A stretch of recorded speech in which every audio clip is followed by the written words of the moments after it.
One of the biggest problems in modern Christianity is pretending. Pretending we're spiritually strong, pretending we're emotionally healthy, pretending we're not exhausted, pretending that we're okay. Because our believers today are surviving behind smiles. And the scary part is you can look spiritually alive publicly while quietly falling apart privately. And I think there are Christians sitting in churches every week carrying anxiety, carrying loneliness, carrying depression, burnout, addiction, shame, and emotional exhaustion, all while feeling like they can't say any of it out loud. And eventually, pretending becomes its own prison. So today, on this episode of Culture and Covenant, we're going to talk about why believers are tired of pretending that they're okay. Let's go.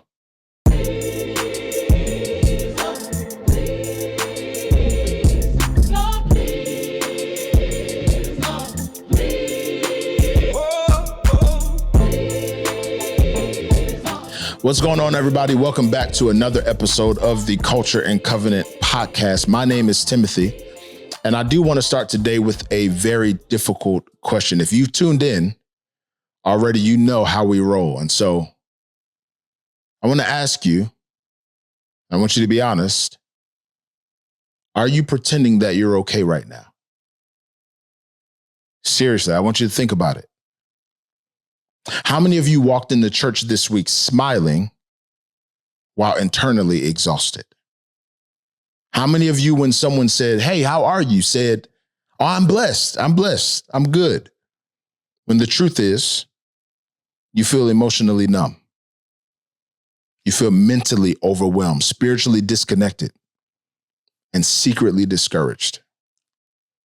Because I would argue one of the most exhausting things in the world is pretending you have peace while silently carrying pain. Smiling through pain that you don't feel like it's safe to talk about. Feeling pressure to appear healed while you're still hurting deeply. And I think a lot of believers are tired. And not just physically tired. I'm talking about tired of pretending, tired of hiding, tired of surviving behind spiritual language. And a lot of Christians know how to quote scripture, but don't know how to express pain honestly anymore. And the scary part is you can look spiritually alive publicly while quietly falling apart privately. You can lead worship and still battle depression.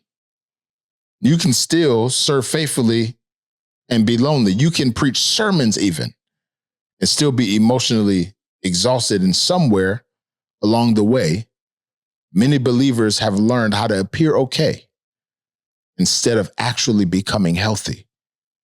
Because I think there are people listening right now who love God deeply, but are carrying silent pressure nobody sees. Pressure to look strong, pressure to look faithful, pressure to look spiritually mature. And I'll even go as far as to say that many Christians don't know who they are without performance. I think one of the deepest struggles facing believers today is identity exhaustion. And what I mean by this is a lot of Christians have tied their worth to performance for so long that they don't know how to even rest emotionally. Their identity has become dependent on being needed, on being respected, on being productive, on being spiritually impressive. And culture reinforces this constantly. Everything today is about image. Curate your life, protect your brand, build your platform, manage perception. People are performing constantly online. And unfortunately, some Christians have started doing the same thing spiritually. Now, faith becomes presentation instead of transformation. People know how to sound spiritually healthy without actually being it. People know how to even sound emotionally healthy without actually being it. And y'all, that's dangerous because eventually you forget where the performance ends and where the real you begins. And social media has intensified this deeply. A generation obsessed with being seen is quietly losing sight of who they actually are. Everybody feels pressure to appear successful, confident, fulfilled, peaceful, and unbothered. Meanwhile, more now than ever in history, statistics bear this out, that privately people are more anxious, they're insecure, they're exhausted, and they're comparing themselves nonstop. And Christians are not immune to this. Some believers spend more time managing appearances than tending to their souls. I have to say something here that's really hard to hear. Some Christians are exhausted because they spent years trying to earn internally what Jesus has already provided spiritually: approval, worth, identity. So now even church becomes performance. You don't feel safe enough to say, I'm struggling. Instead, you say, oh, I'm good. You don't say, I feel distant from God. You say, I'm just staying busy. You don't say, I'm overwhelmed. You say, oh, I'm just tired. And slowly, honesty disappears. Romans 12 says, do not be conformed to this world, but be transformed by the renewing of your mind. But culture constantly pressures people to conform emotionally. And if your identity is built on image instead of covenant, eventually your soul starts collapsing under the pressure to keep up appearances. Galatians 2:20 says, I have been crucified with Christ. And watch this, I no longer live, but Christ lives in me. That means your identity was never supposed to be sustained by public approval. And honestly, some believers don't need more motivation. They need freedom from performance. Because God never asked you to perform or act like you have peace. He promised that he would actually give it to you and that he would keep you in it if your mind stays on him. But when your identity becomes tied to performance, eventually exhaustion follows. And here's why I'm convinced that many believers are emotionally and spiritually exhausted. I think that there are Christians everywhere right now functioning while empty. You're still showing up. You're still posting scriptures. You're still serving. You're still smiling. But internally, you're running on fumes. And the dangerous part about burnout is that it often hides behind responsibility. People praise your consistency. They will praise you for being consistent while you quietly deteriorate.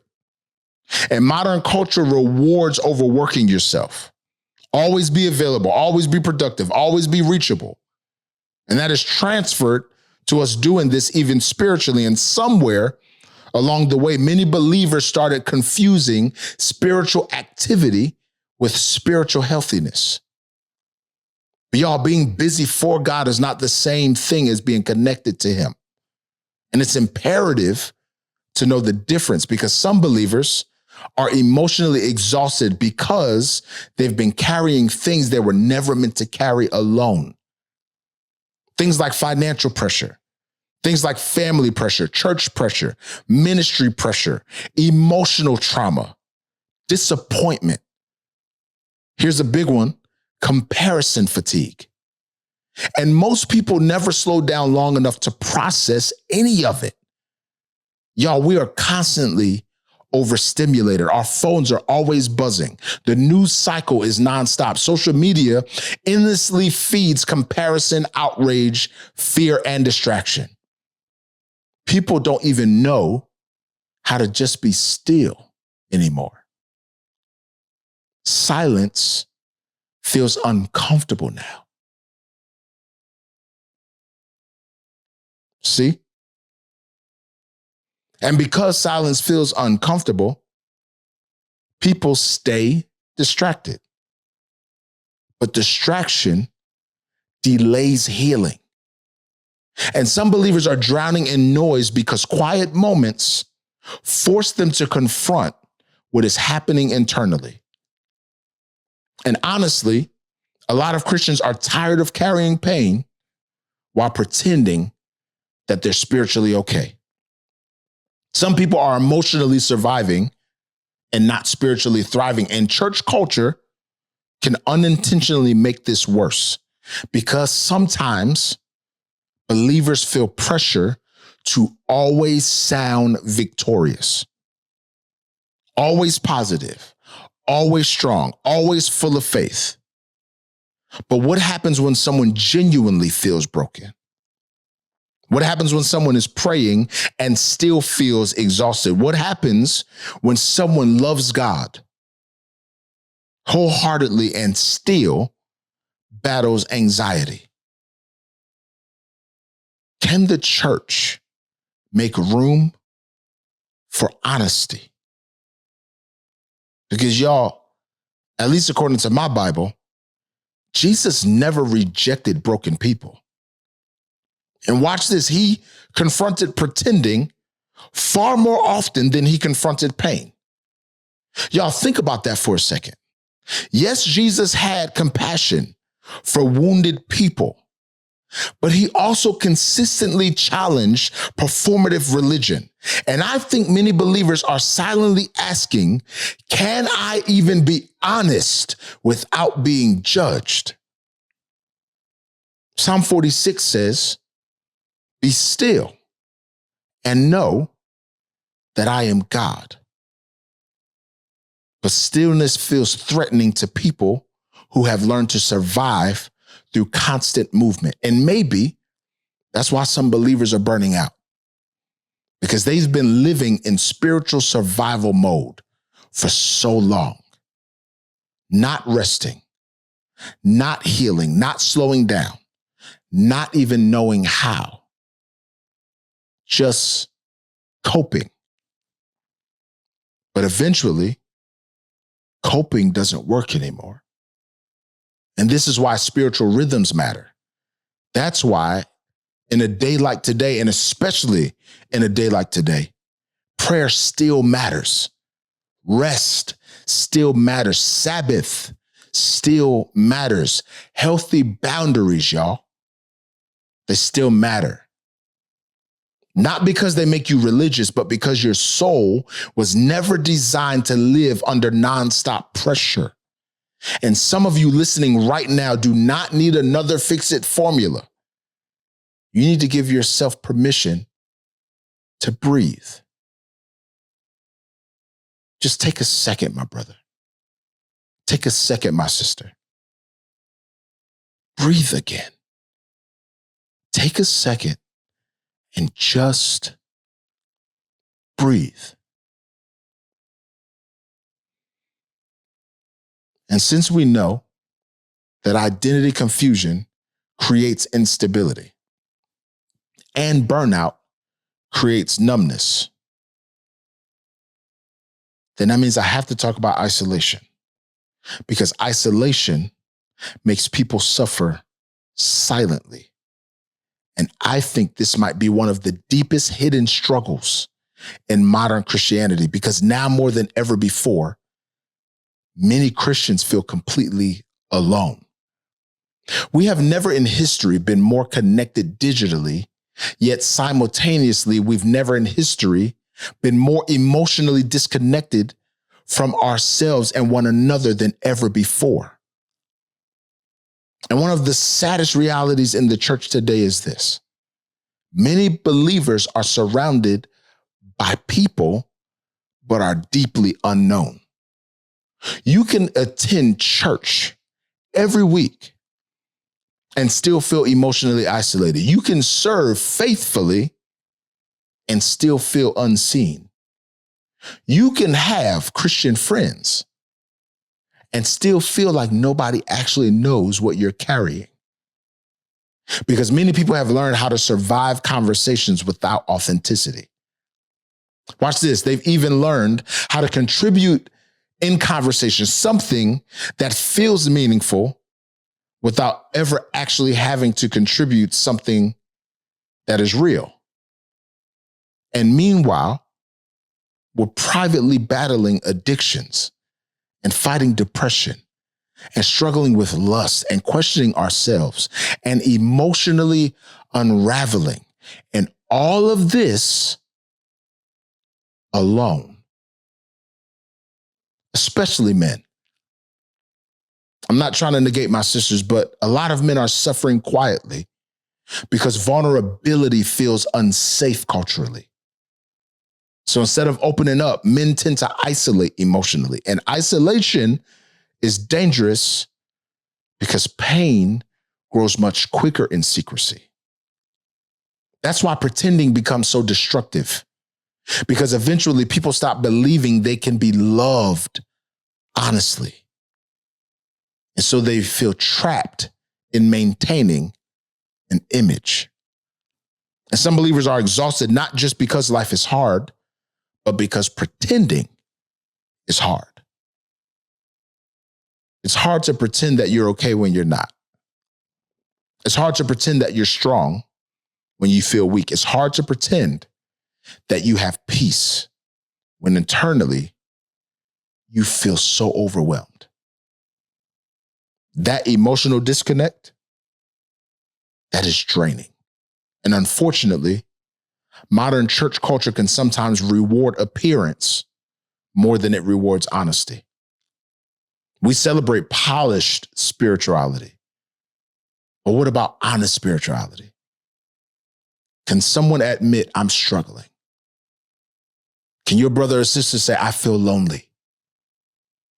Can the member you see every week confess, I'm tired, without immediately feeling spiritually disqualified? Because that's what we need more of. Real community requires vulnerability. And vulnerability is terrifying when people are used to managing perception. James 5 talks about confessing sins to one another and praying for each other. Have you ever thought about why? I would argue it's because healing grows where honesty exists, not performance. And I think many believers desperately want community, but fear exposure. Many Christians today want support without having to be all the way vulnerable. But again, freedom begins at the point that pretending ends. You were never designed to carry life alone, not emotionally or spiritually. You don't need more content to help you figure this out. You just need safe community. You need people who know you deeply, people who will pray for you honestly, people who will challenge you lovingly and will walk with you consistently. Because even in modern culture, crowds cannot replace what comes with covenant relationships. So why are believers tired of pretending they're okay? Because performance is exhausting. Trying to maintain an image constantly will drain your soul. I think many Christians today are struggling in carrying silent emotional weight while trying to appear spiritually strong. Identity confusion, burnout, isolation, they're all connected. And watch this. Culture profits from all three. Because distracted people stay connected from them, stay disconnected rather, from themselves and each other. But here's the good news. Jesus never asked you to pretend so that you look qualified to come to him. He never required you to clean yourself up emotionally in order to stand honestly before him. The truth is, healing often begins the moment that honesty starts. And maybe that's the word that someone listening needs today. That your healing will begin when your pretending ends. Watch this. Maybe God cannot heal the version of you that only exists for public approval. And maybe the most powerful thing some believers should do right now is finally tell yourself and those around you the truth and live in it.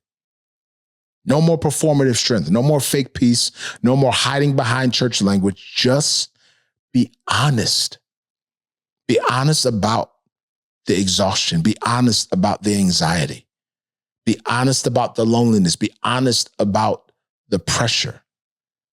Because Jesus did not die so that people could spend their lives emotionally imprisoned behind appearances. He came to bring freedom, real freedom. He said, I come that you might have life. And that, meaning your life, more abundantly. And if you're exhausted from carrying an image that nobody asked you to carry, well, put it down. Just put it down. If this episode spoke to you,